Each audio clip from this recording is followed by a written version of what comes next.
Hello everyone, welcome to another Artist Loft drawing class. I'm your instructor, Adrienne Hodge, and I'm thrilled to be partnered with Michaels to bring you this ongoing drawing series with free and premium classes. So today's class is a free class on charcoal landscapes using Artist Loft supplies, and we have a number of premium and cool free classes coming up soon that I will mention in just a moment. Yeah, I think that's all I have to say. I'm going to go ahead and switch over to my tabletop view and I'll talk about supplies and those upcoming classes. Don't forget to tag your work that you make today with the hashtags Make It With Michaels or Michaels Classes, and feel free to follow me on Instagram and check out what else I've got going on. I'm at Adrienne Hodge Art. And here are some other places you can find me online. Facebook, Adrienne Hodge Fine Art. And there's some of my work that I do using primarily calligraphy ink. Okay, so we've got a lot of supplies. Oh, well, actually, let me mention the other premium classes that are coming up before I forget. This Wednesday, we have a great class, premium class, Wednesday, March 23rd at 6 p.m. Central Time, drawing realistic lips. And you can see the examples and all the supplies and information for that class. Chanel just dropped it into the chat.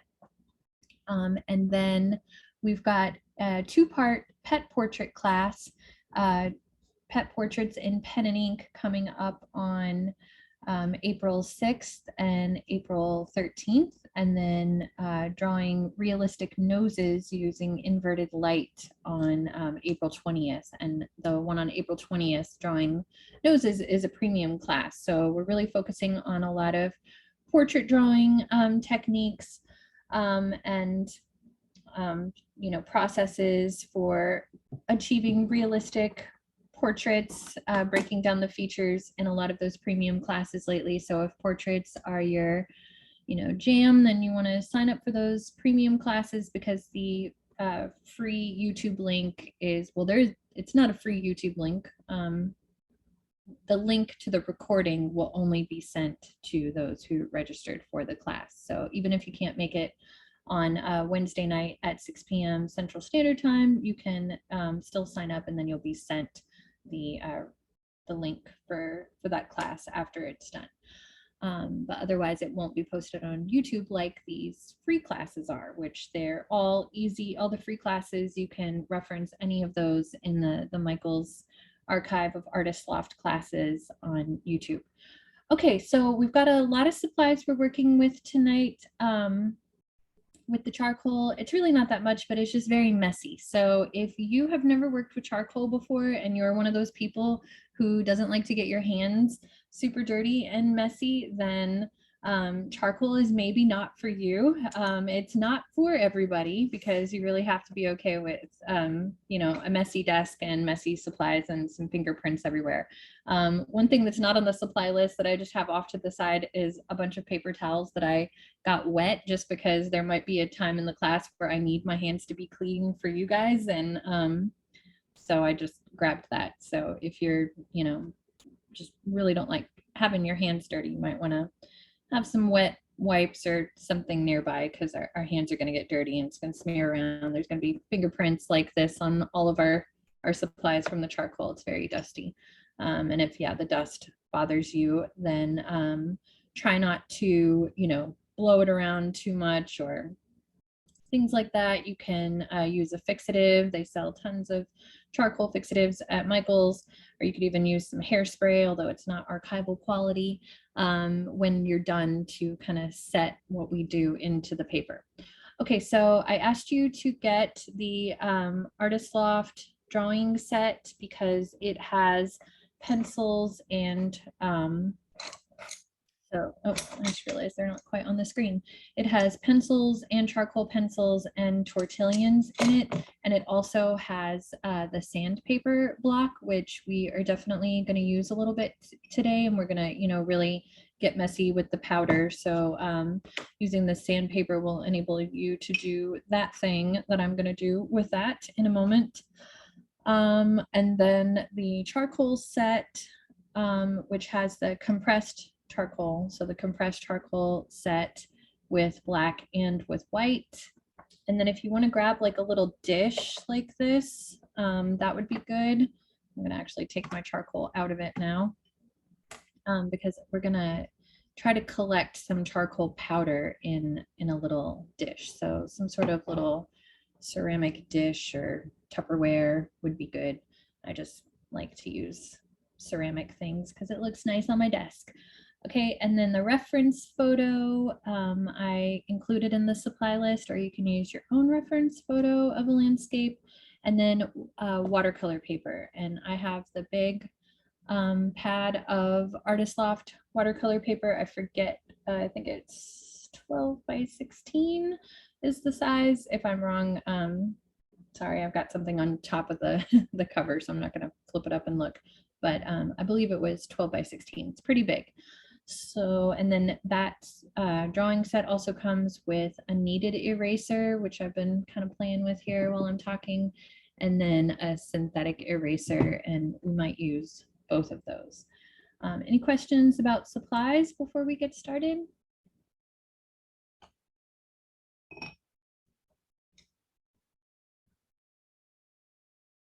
I don't see any questions yet. Okay, great.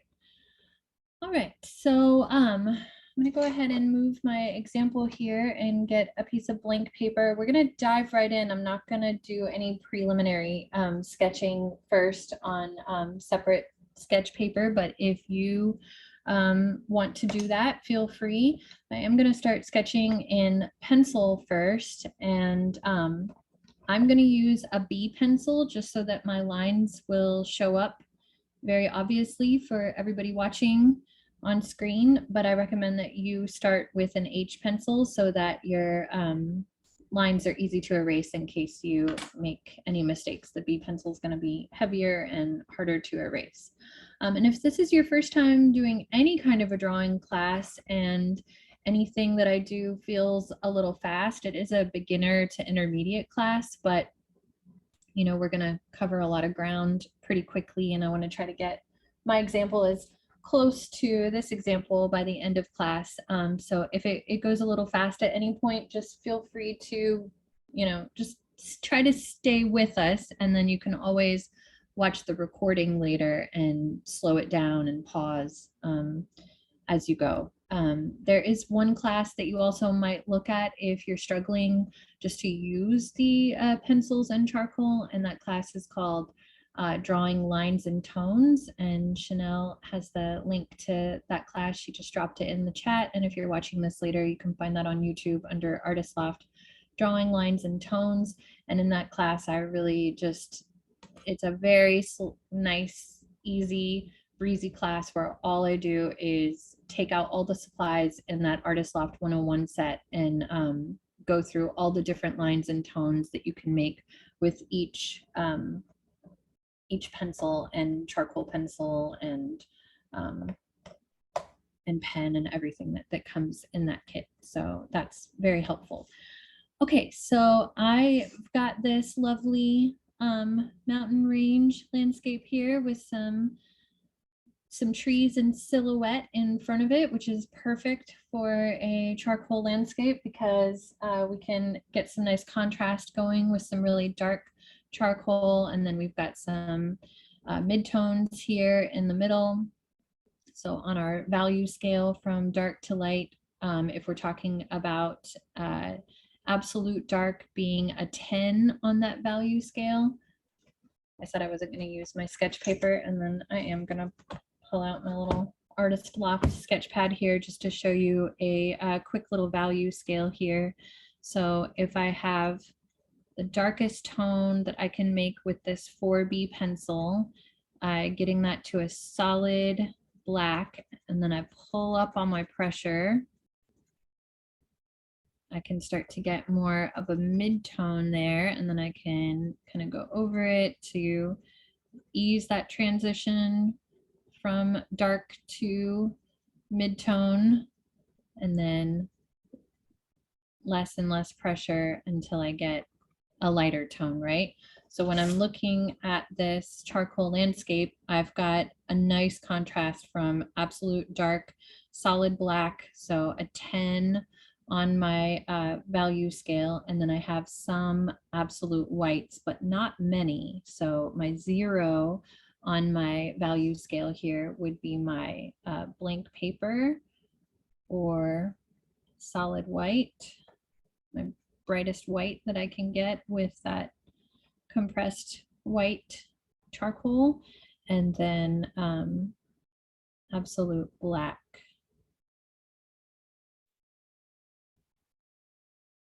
Okay, so when we're looking at this photograph, and you may be working from a different photograph, so look at your photograph and ask yourself, or if you guys want to tell me in the chat, where else does it get to a 10 on this value scale from 0 to 10?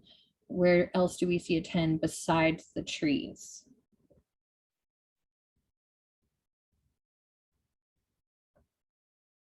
You can just drop your answer in the chat for me. While we were waiting for answers, we did get one question about Oh, okay. the supplies. Can I substitute the white charcoal with white soft pastels? Definitely. Or you can even, I grabbed the Artist Loft opaque marker here. So any, white that you might have if you're, really wanting some bright whites there at the end to come back.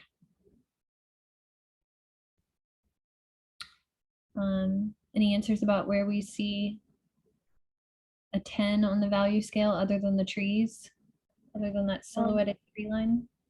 We got mountains and the sky are two of the answers that we got. Okay, it was a trick question. I'm not seeing an absolute 10 solid black anywhere else in this photograph.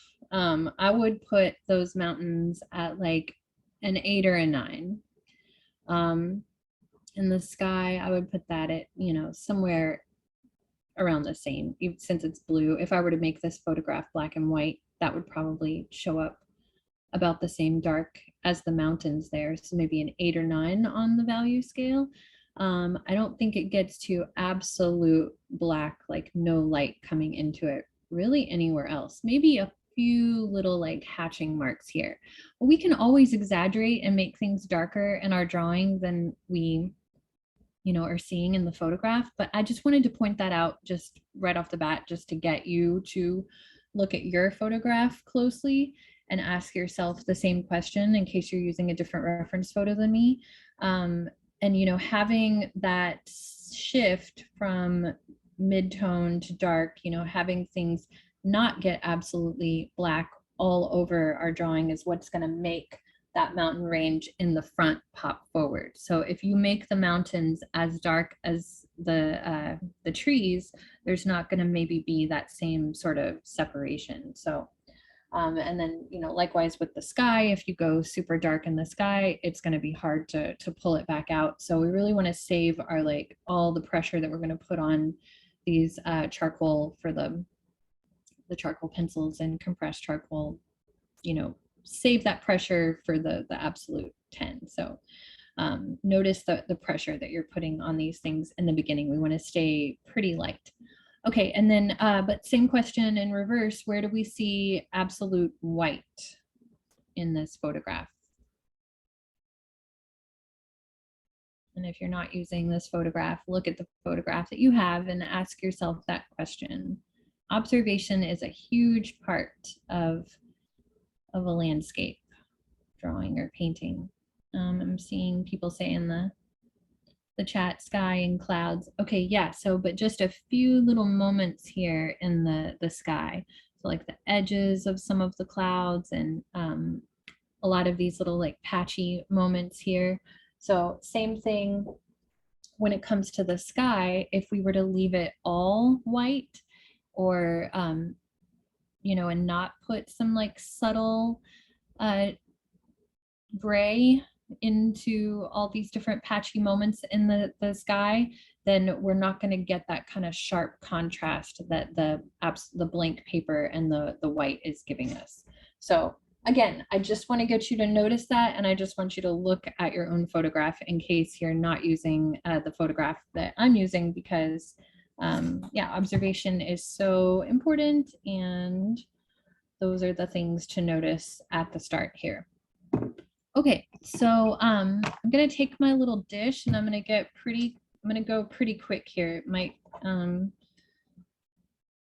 that's why I said if it goes too fast, just, know that you can go back and watch this video again later. So I'm gonna take my medium and my soft and my hard pencils, and I'm gonna use my sandpaper here to get some charcoal powder to come off of there. And you could do this with your compressed charcoal as well, and maybe give yourself a nice little point by sharpening your compressed charcoal this way against the sandpaper. You can give yourself more of a point at the end of your compressed charcoal sticks. But the main idea is that we want to just get some charcoal powder going.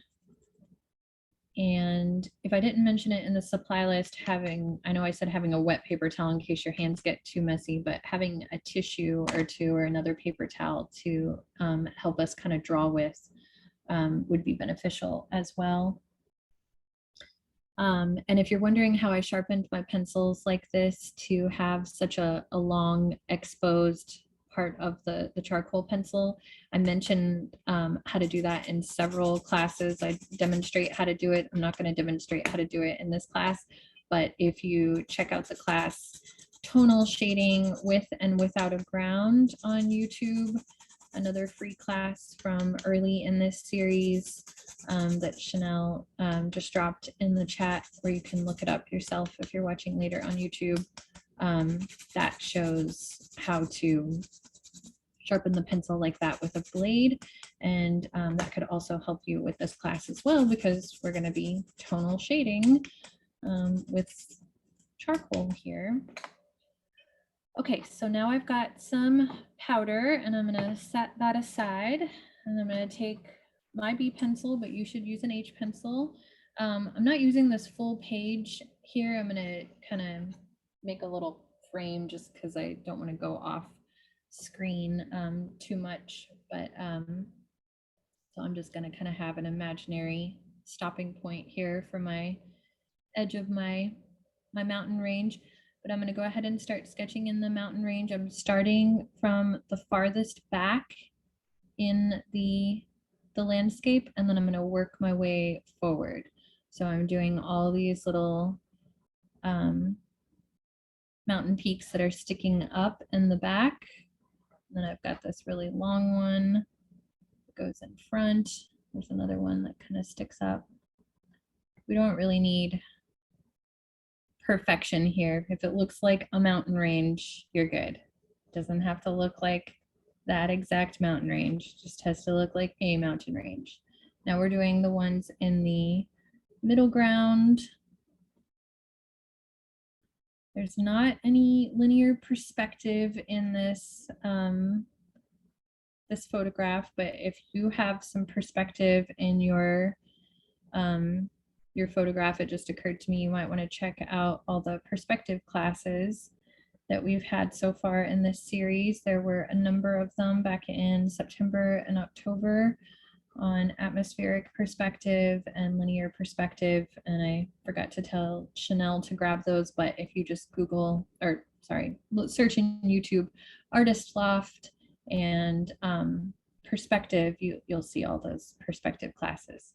Okay, now I'm putting the tree line in there, but it really does not have to be very detailed here, because we're going to do, all those little hatching marks for the pine trees with our charcoal. We're just getting a general sense of the information in this photograph. So kind of like a heart rate pulse line is all I'm looking for here, and just noticing where they kind of stick up. And if you're left-handed like me, you're probably already getting some smudges around on your paper. Just embrace the smudge. At the end, we can, erase out any smudges or fingerprints we don't want there. You could try putting a piece of paper or a paper towel under your hand to keep things from smudging. Or, yeah, deal with it. Like my son says, he has a great joke. Doesn't make much sense, but he's like, knock, knock, who's there? Pickle, pickle who? And then he says, deal with it. It's like a combination of a few different dill pickle jokes he's learned.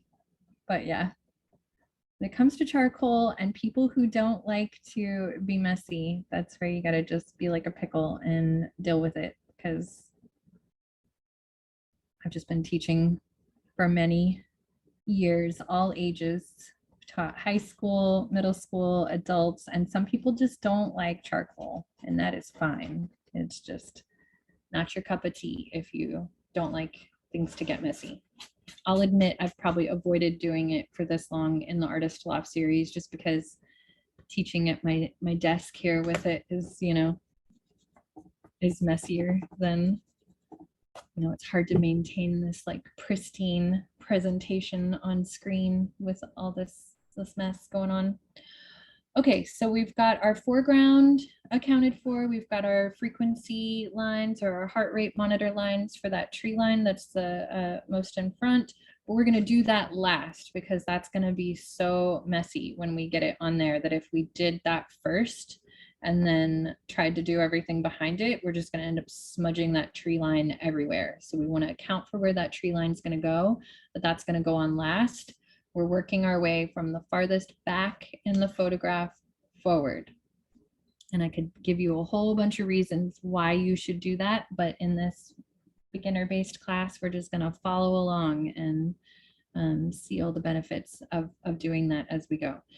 Okay, I'm not gonna sketch in the cloud line. Clouds are kind of my jam. If you guys go and look at my Instagram, you'll see that about me.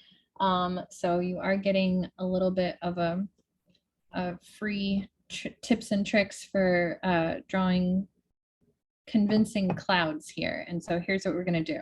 We're going to take this charcoal powder and a tissue, and we're just going to kind of tap out some charcoal in an abstract way that imitates what we're seeing in our photograph. So I see a dark patch of clouds here at the top. So I want some charcoal there. We're going to leave it blank where we don't see any shadows in the clouds. And then I've got a line of shadows going across the bottom here. So I'm just kind of doing like a Van Gogh Starry Night. Oh, I should have been, what? Trying to move that down and it doesn't appear to. Oh, it's because I've got my, that's so funny. I've got my cameras attached to a box that's sitting on top of the watercolor pad. So as I'm moving the watercolor pad, nothing's shifting because the camera is coming with it.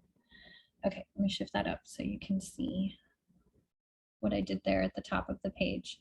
Okay, so see how I've kind of imitated the dark line of clouds here at the top and then the dark line of clouds at the bottom here. Let's see, where else do I see any dark moments? We want to do as little as possible here to make these clouds happen. We're going for minimalist clouds. So now I've done that, and I'm going to take my tissue, and you kind of only get one go at making this happen in a sort of devil may care sort of a way. That's not to say you only get one chance to make these clouds look like clouds. I'm just saying you only get one chance to make it look devil may care, if that makes sense. Like once we get a layer on here, the layers are going to, just build and build on top of each other.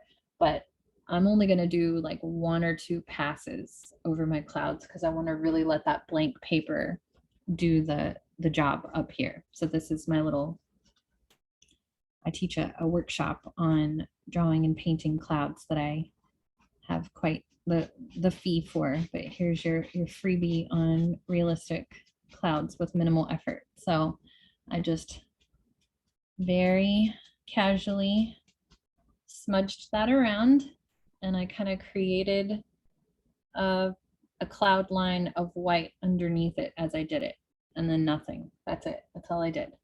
And then I'm going to kind of streak a little bit of this. I'm not trying to make them look exactly like these clouds. I just want to get it to look like clouds.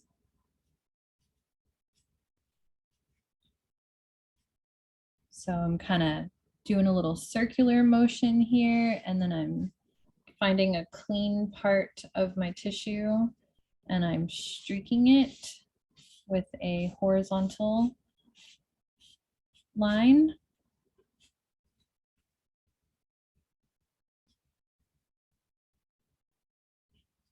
And I'm going to do that in a few more places. I'm just going to kind of use the, and you could even grab a paintbrush if you had one and play around with different ways of, you know, doing that same motion. So circular motion and then a horizontal kind of streaky thing. Okay, but that is pretty much all I'm going to do. Because if I do too much, I'm going to lose the quality, and I can always add to it. It's like cutting your bangs. If you've ever cut your own hair, you can always cut a little bit more, but if you cut it all at once, then you're kind of done, right? So you can always add a little bit more to that, but if you just go crazy right now on those clouds, you're likely to lose the effortless effect that could happen from just letting it be kind of loose and streaky like that. Okay, and then if all that excess charcoal on there is bothering you like it's bothering me, I'm just going to take that and go tap it off onto my trash can real quick. So you might want to do the same.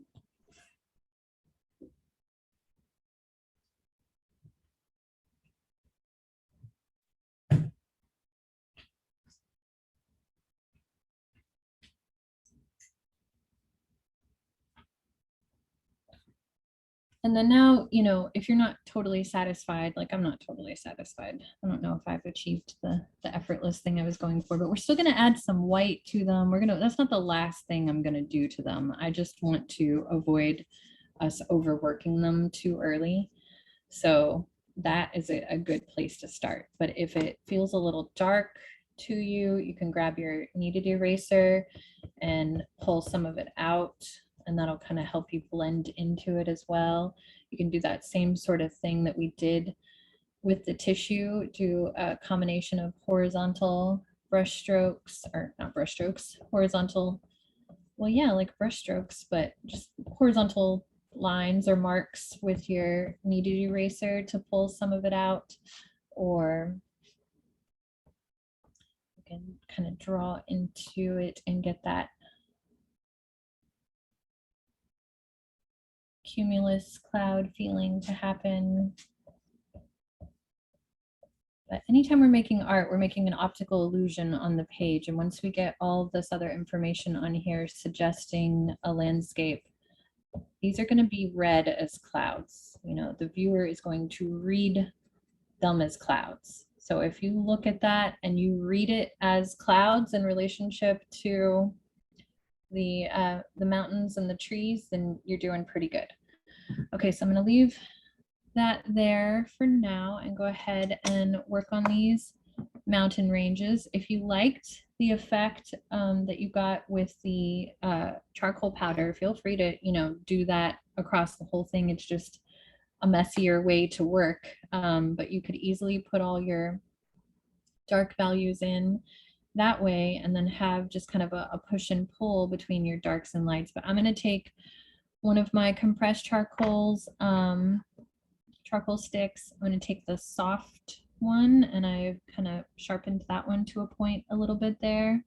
And I'm going to start to draw these mountain ranges, and I'm looking at the path, the elevational path that the lines are taking. So in that mountain range, I'm seeing a lot of diagonal lines, like a lot of diagonal lines coming down the side of the mountain. So that's how I'm gonna follow those contours as I put that on. And you can also think about the contour lines, the elevational lines that do this around that mountain range to create the feeling of a cone, but you're going to have this sort of radiating out of diagonal lines. And those of you who've been joining me all along for these classes will recognize how I often break things down to the contour lines and the elevational path.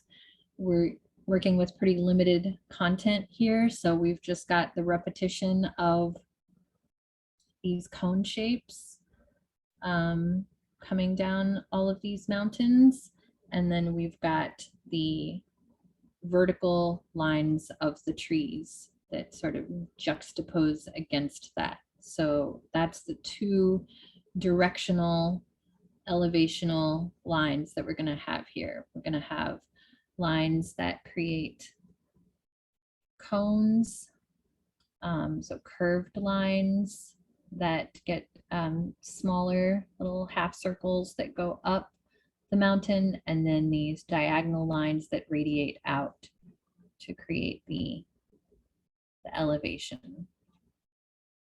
And then we've got the vertical lines of the trees, because we've got lots of little trees in there that create little vertical lines as we go. Okay, so I'm going to follow that elevational path of diagonal lines. And I'm going to use a lot of tortillions here. So I like to kind of designate one of my tortillions for my lighter values. So for the compressed white, use, one so it'll stay kind of light and grayish. And then you can, use the other tortillions, let them get as dark as you want them to be. All right, so I'm gonna get a little bit heavier handed in some places where it's kind of a patch of dark value. And I'm gonna work kind of quickly.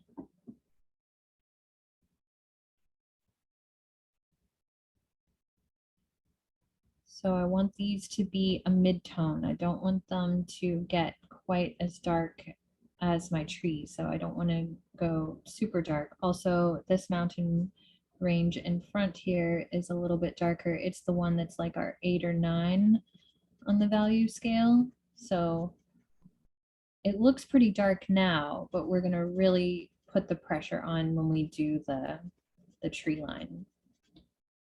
Plus, I'm going to blend this in just a moment. So I'm just kind of filling in. Like I said, you could do this with the charcoal powder as well, but I just want to go ahead and get this kind of sense of volume to come across. So the way that I'm keeping my lines diagonal as I put that on there is going to help, achieve that sense of volume that we want the mountain to have. And you could even kind of do that cone shape with your horizontal lines, like curve your lines. And this you maybe think this won't come across in your application or in the final, and maybe it doesn't, but it's at least for you mentally to understand that you're building something that has volume here, something that has weight and volume. So noticing and paying attention to the contour lines are going to help you achieve that variation in depth and elevation that we're going for. Okay, so now I'm going to use my tortillion and do the same sort of thing. It's the difference between this just looking like a bunch of triangles overlapping each other and rolling hills and mountains. Also, Charcoal and chalk pastels are a lot like painting because you are building layers, and even in your early stages of a painting, you want to try to, you know, create a sense of contours and elevation and depth as early as you can. So now I'm using the tortillon pretty much by itself. Since I've got so much charcoal on it, I can draw with it, and that's how I can get that nice subtle mid-tone, like a 4 or 5 on my value scale to happen back here on these mountains. And unless it gets absolute white, you know, putting a little bit of a light gray in there is going to be good. So we can always put that white back in, but if you know it's going to be pretty light, you might just go ahead and leave it blank paper for now.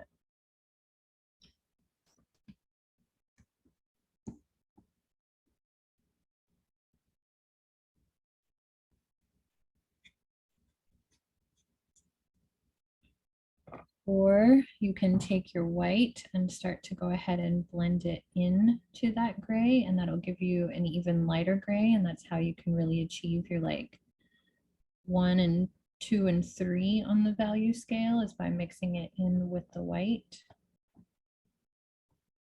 So now would be a good time to start doing that in some of those lighter areas. And I'm kind of smearing, letting my, you know, my powdery gray go into the white so that I get an even lighter gray to happen, but also being mindful to leave it blank paper where I see it gets super light, because that's when I might stretch that light gray even more with a tortillon and get it to be even more pale right there. So we want there to be somewhat of a light gray, because then the absolute white charcoal that we add on top will be able to like stand out against it when we put that in. But if you're strategic enough, you can use the blank paper as well for your absolute highlights.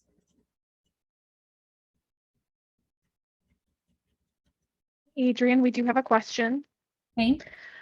Why do you use watercolor paper, and do you use that for all charcoal drawings? Okay, really good question. No, I would use just a thick drawing paper as well, but the watercolor paper definitely has a lot more tooth and texture for the charcoal to grab onto and stay kind of grabbed onto it. And just for beginners, I think that's really helpful. And since the class was geared towards beginners, I thought that would be a nice little leg up for us with the paper quality. If you're using regular drawing paper and you're struggling to get it to have this, you know, kind of volume and depth, you just really want a lot of layers. Like aim for, you know, like at least 5 to 6 layers to kind of really get that volume going, because it's not gonna grab the charcoal and like hold it quite as meatily, if that makes sense, as the, like, I don't know, it just, the tooth of the watercolor paper is really just gonna like hold it more, but it'll be easy to kind of smudge it and make it come back out on regular drawing paper. When I used to teach high school, I would tell my students who were using charcoal for the first time to try to have like 20 layers, and they would think that was so excessive. And it was, that's because I knew they wouldn't do 20. So I was just trying to be dramatic just so that they would like get that I meant more than 1 or 2, you know?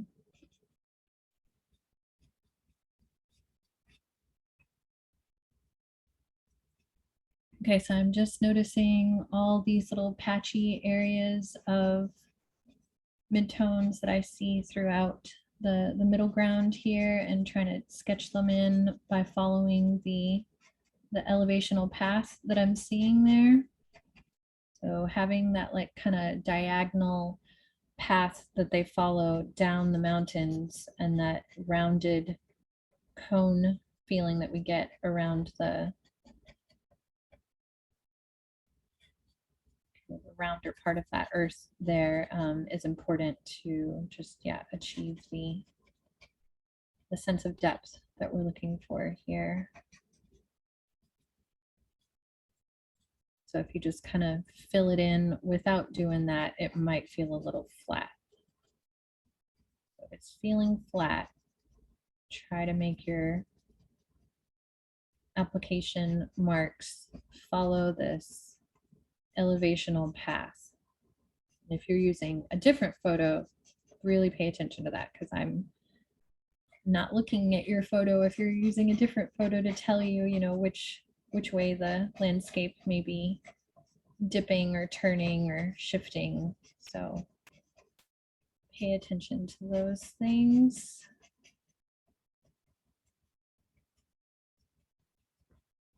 And these are all tiny little trees here that are huddled together that are making this mass happen. I just kind of ran out of some charcoal, so I just dipped it into my charcoal powder there in the dish to get it dark, but not too dark, to be able to put these patchy trees in. I might go ahead and do some vertical lines here to start to suggest this patchwork of trees.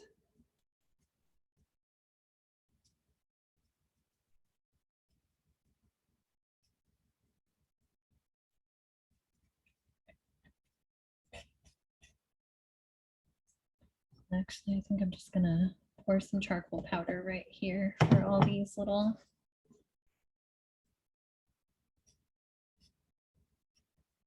tree patches, because there's a lot of them. Even though now I'm gonna probably have to go dump that off on my trash can again in just a minute, or I'm gonna smudge it everywhere. All right, I'm being mindful of the time. We've got 15 minutes here. I'll admit, when I'm making these demonstrations, these demos for the classes, I try to keep it around an hour, but then, you know, as just does happen when I just always get a little daydreamy and probably go over an hour, like just tweaking and adding details, you know, to make a final product look nice and presentable like this. And then it's like, you know, got to make sure I'm accounting for all the things that are happening in that example here, or at least, you know, get you to a similar place to where if you're not at that point by the end of the class, you at least know what to do when you get to that point. So if I don't explain how to do something that you're seeing in that other example, please feel free to ask me, and I'll explain it before the class is over. I think we'll be able to cover everything. I just want to get far enough that I can add all those highlights back in with the white. So we need to get all these mid-tone layers going. And yeah, use everything you've got. I mean, kind of go back and forth between the tortillions, the compressed charcoal, the charcoal pencils, you know, see what the charcoal pencils might give you like a different kind of mark, or maybe the charcoal powder and the tortillions looks good there. Find what mark making makes sense for you. You might prefer to just use these charcoal pencils the whole time, like maybe the compressed charcoal is just a little too messy for you and you prefer to keep your hands clean, because you can do a lot of you can definitely do some different lines and tones with the charcoal pencils that you can't do with the compressed charcoal. And you can definitely achieve some things using the tortillions that you can't do with either one. So just play around with all of them and see what happens when you use, you know, the medium or the hard or the soft. Like I was using the hard one just a second ago to get all those lighter lines, but for the soft, with the soft one, I can get some of these little patchy areas of trees on these rolling hills to come across.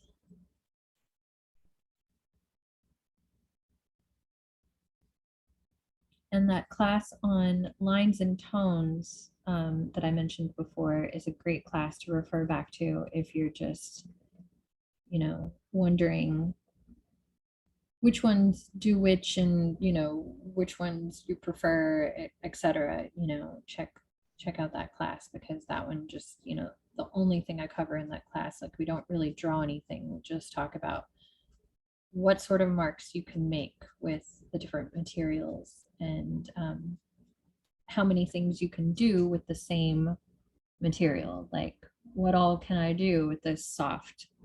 I could do a lot of things with it.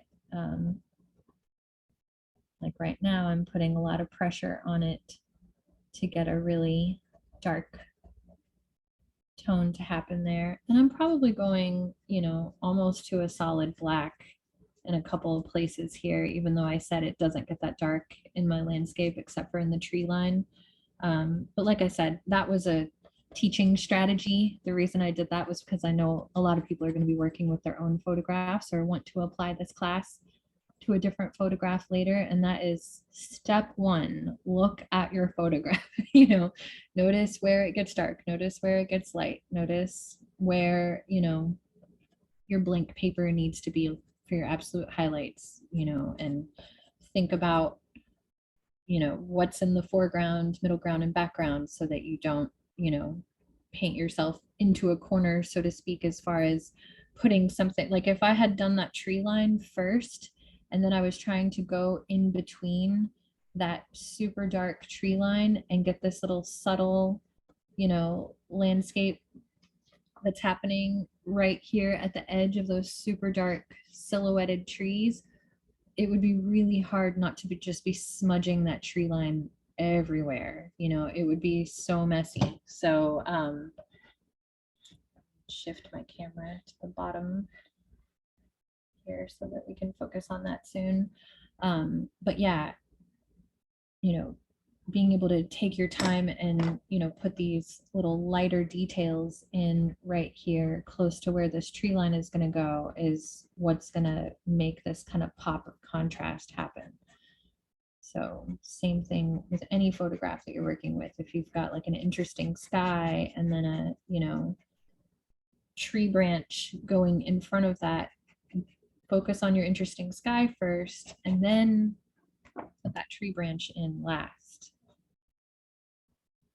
Because we're going to do that in just a minute here with this one, because we've got some dark leaves poking out for that tree that's in the most foreground there. Okay, now I'm going back in with my white and blending again. I'm getting a little heavier handed with my white and trying to blend out because we're creeping up on the last 10 minutes here. Go kind of quickly and just get all these areas blended. But this is definitely, you know, where I probably spent the most time on that other example, was tweaking all of this area. And then now I'm just kind of really quickly filling it in. But obviously, if I had more time, I would take more time here. But all that detail that I built up right there is not necessarily lost just because I'm blending over it. Like I've still created a foundation, a muscle memory, if you will, of how I put those details in before, so that when I get back to that point with my, you know, my white again at the end for highlights, etc., or even my darkest blacks for those vertical trees sticking up, I'll know to be mindful of that elevation that I so carefully put in, and then now I'm just blurring it all around. But that's okay, because we also want to create this volume here, and we kind of, just like in a painting, we can't build up that volume with just one or two layers. I got to take my own advice here. I'm trying to rush it for the sake of time, but I need to build up those layers too. Okay, So now in order to get those white highlights back, I can take my eraser and erase those elevational highlights back out into there. That's coming back right there on that hill for sure. There. So I'm kind of drawing with my eraser. And all those like vertical lines for the trees, you know, we'll have to put that in last. But this is what I mean by the more layers you put in, the more volume you're going to create. And I definitely put a lot of layers into my other example, but I'm just, for the sake of time, I'm not going to be able to do that with this example quite so much. I might even have to switch back to my other example after I put the trees in, but I've definitely explained how to create that volume. So you just kind of continue to have that push and pull between blending out and building volume and bringing the highlights back and bringing the dark details back. All right, any questions about that before we do this tree line and add final details? Right. So I'm going to use my soft charcoal pencil so that I can be sure to get a nice doing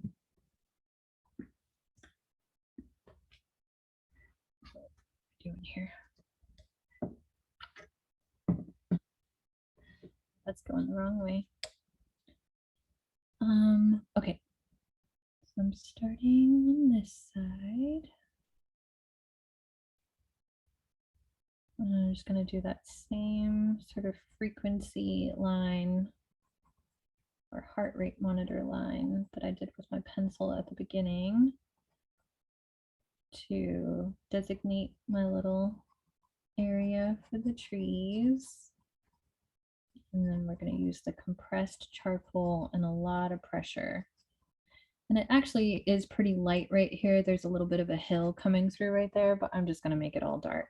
I'm just going to make it all one dark silhouette. So feel free to, you know, make similar edits to your photograph if you're like, we're just going to make this all a silhouette because it's a little easier.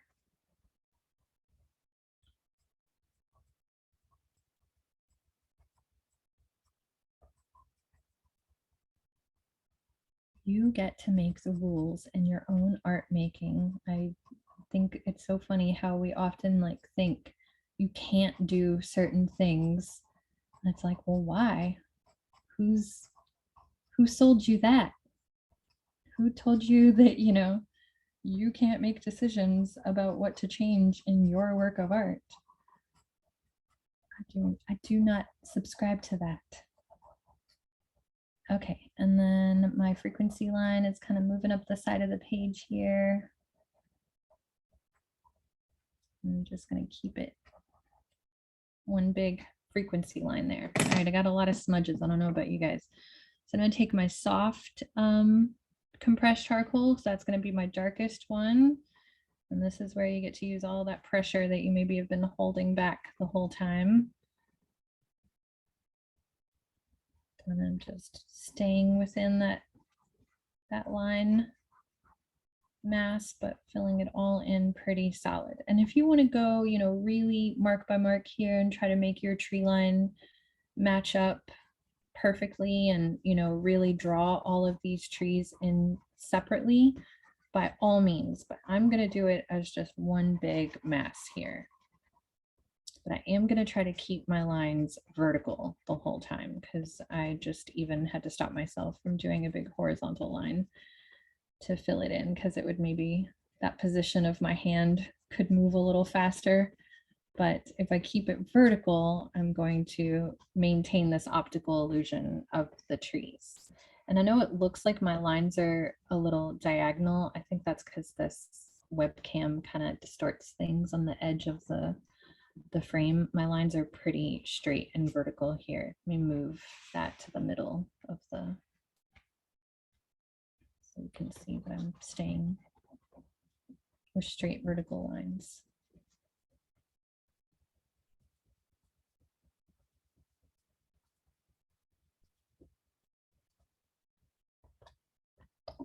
may seem like it's taking a long time. Maybe it is. Let's see. I just need at least 2 minutes here at the end. We might go a couple minutes over if anybody needs to go, I understand, but I want to make sure I see some of y'all's examples because I have a feeling there's going to be a lot of really cool examples in the crowd. So might just go a minute or two over so that we can see those.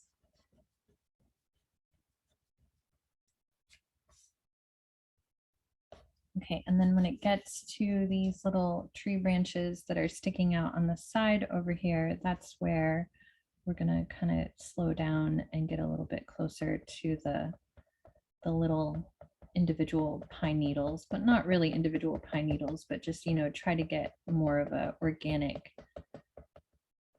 sense of the tree sticking out right there. I think my left hand might have been covering up what I was doing. I'm using kind of little hatching marks with it, and you can use the charcoal pencils to do that same sort of a thing. All right, and once you've got this all filled in, you can use your tortillions or your tissue to blend it, and you're probably going to want to do a couple of layers of that to get that to an absolute solid black. I'm going to have to be like a cooking show and switch to my finished souffle here for the finishing touches. Okay, so to get these absolute, and I'm going to use my wet paper towel over here to wipe my hands off. Anyway, I want that at some point.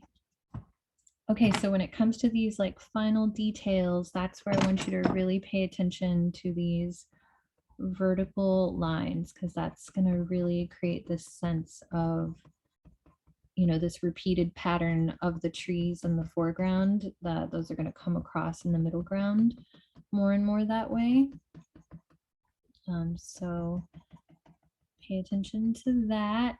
And then the white, I used, well, also I really paid attention to this transitional area a lot. I know I spent a lot of time blending out this line where the sky meets the edge of the mountains, because I didn't want that to feel, you know, just like one pass there. I wanted that to feel very like, you know, feel the atmosphere of what's happening there. There's almost like a glow of white. So I really just went all along the edge of this mountain with white to create that little feeling of a glow.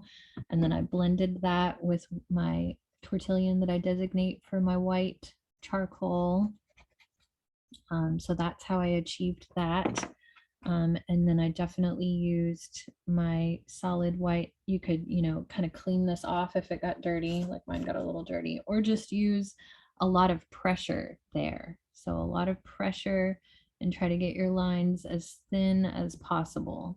And then if they feel too bright white, like they're sticking out too much, you can blend them so that they're a little more subdued with the tortillion. Or you could use, you know, white chalk pastel pencil like somebody mentioned earlier in the class. And same thing with these clouds. If your clouds, you know, are still feeling a little just blah and you don't like them, go in with your solid white and get a nice, you know, edge, cloud edge to happen there. And then you can blend that, soften it with a tissue or something to get it,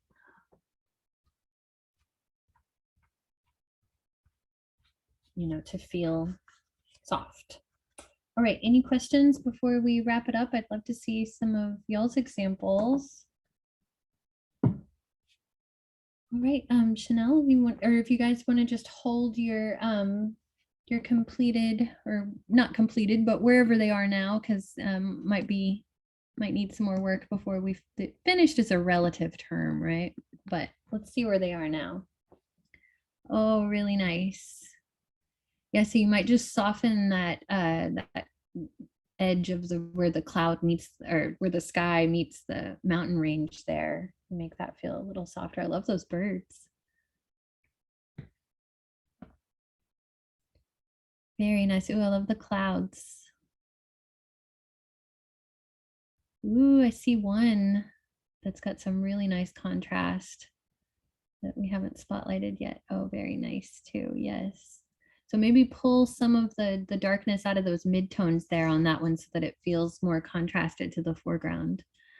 Well, that one's nice. I like how you taped it off so you can get a nice clean edge when you peel off the tape. That's a great policy. Very smart. Ooh, yes. Ooh, look at those clouds. Yeah, the subtle. I love how I can tell you used the tissue thing, or you just really the softer the charcoal feels in the clouds, the more contrasting it'll be to the rest of it. That's really lovely.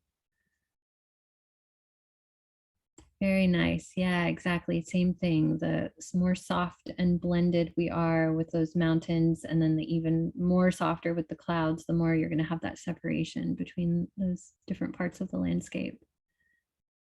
Really nice.